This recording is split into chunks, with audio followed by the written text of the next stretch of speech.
Business Council of Alberta has created a task force to consider the economic development of Alberta. And I'm going to be talking to Scott Crockatt from the council. So welcome to the interview, Scott. Hi, Markham. Thanks for having me. Well, look, why don't you give us an overview of the task force, please?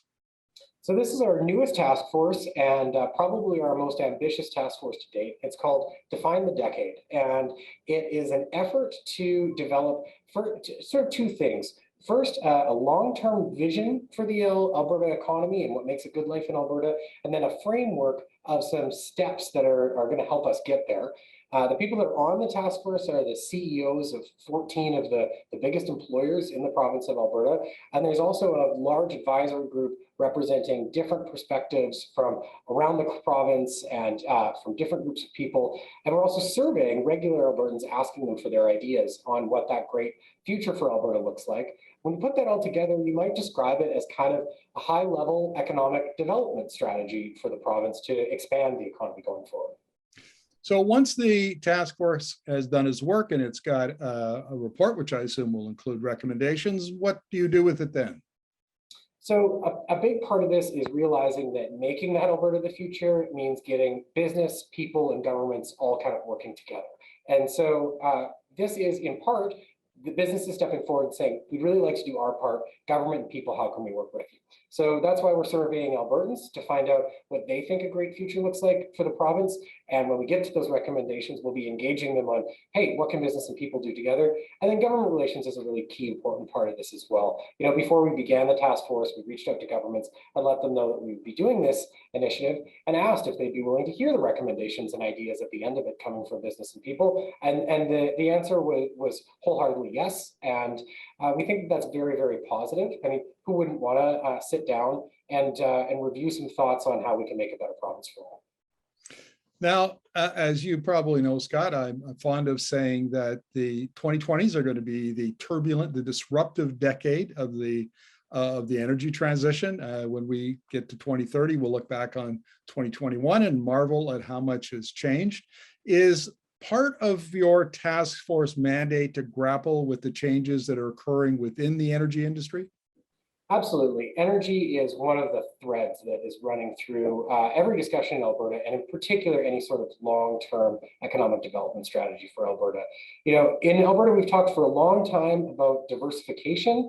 You know, it's been oft discussed and seldom delivered, frankly. And that's why we're actually taking a bit of a new approach to this, thinking more about economic expansion. I think the energy business is critically important to Alberta now and is going to be critically important for a long time in the future. Oil and gas are going to be part of that, but they're not going to be the whole story.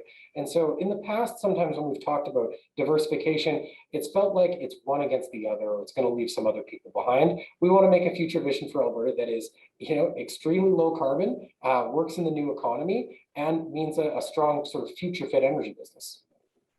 What's the timeline for this, Scott? When will its work start, and when can we expect to see the report? So the work's already begun, which is great. We've just completed a survey with over 1,200 Albertans.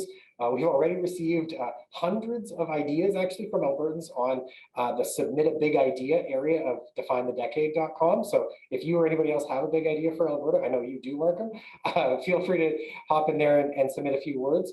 And the report in the task force plans to complete by January of 2022, at which time we'd like to release a report, make some recommendations, start meeting with governments to talk about how we can put them into action, because that's when the real work actually begins.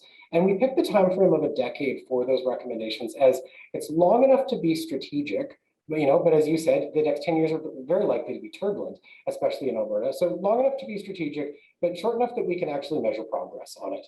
And that felt like the right length of time for us versus looking at multiple decades. Can you give us a little teaser, Scott? You know, the top one or two, or top, even not just the top one or two ideas, but maybe, you know, one or two really interesting, innovative, out of the box ideas that came in through your work?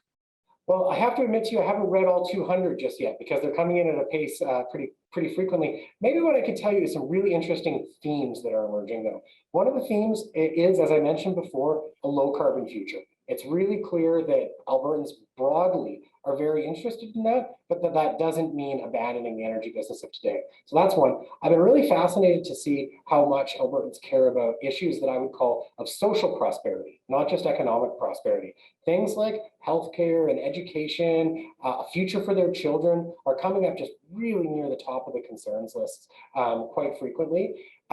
It's clear that a big segment of this project is going to be involve what I call come, stay, and go. Why do people come to Alberta? Why do people choose to stay in Alberta? And what might cause them to leave Alberta in the future?